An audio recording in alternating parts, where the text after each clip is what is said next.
저는 박근혜 대통령과 그 측근 최순실로 인해 민주주의가 주목되어 기쁩니다.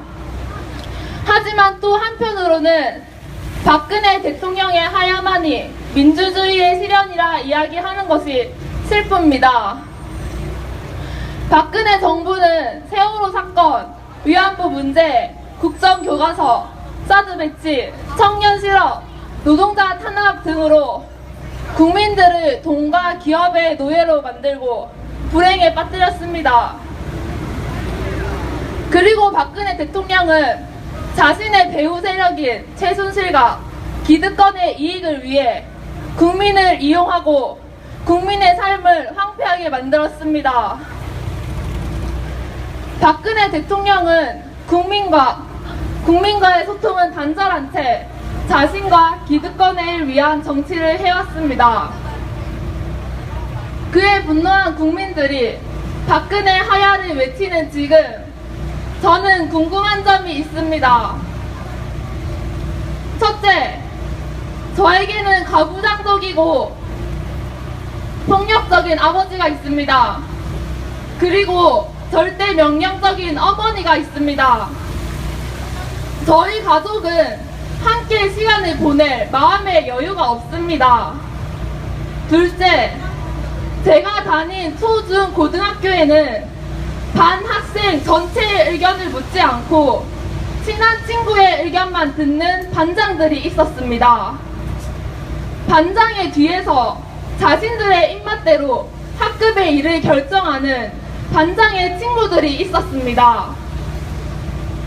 개인의 자유를 보장하는 국가에서 두 발로, 교복으로, 시간표로 학생을 통제하는 선생님들이 있었습니다.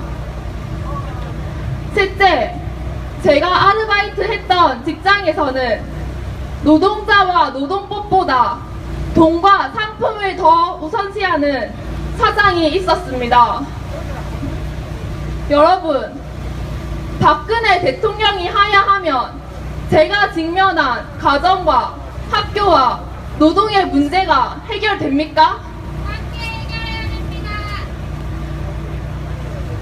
저는 행복한 가정에서 살 수 있고 치열한 경쟁이 아닌 배움의 즐거움을 느끼며 공부하고 기계가 아닌 사람답게 노동을 할 수 있습니까? 저는 박근혜 대통령이 모든 문제의 책임이라고 이야기하는 것이 싫습니다. 박근혜 대통령이 하야하면 모든 문제가 해결될 것이라 이야기하는 것이 싫습니다. 박근혜 대통령 하야 뒤가 더 중요하다 이야기하는 것이 싫습니다. 제 삶의 문제가 박근혜 대통령 한 명의 책임입니까? 최순실 한 명의 잘못입니까? 저에게 직접적으로 영향력을 미친 것은 박근혜, 최순실과 같은 모습을 하고 있는 부모님, 반장, 친구들, 선생님, 회사 사장, 그리고 매일 마주하는 사람들이었습니다. 그들은 박근혜, 최순실이 시키지도 않았는데 사람답게 행동할 수 있었는데도 그러지 않았습니다. 내 안에 박근혜를 발견하고 내 옆에 최순실에 분노했으면 좋겠습니다. 사람을 돈이나 자신의 소유물로 보지 않고 사람을 돈과 이익으로 환산하지 않고 독립적으로 보는 세상이 되면 좋겠습니다.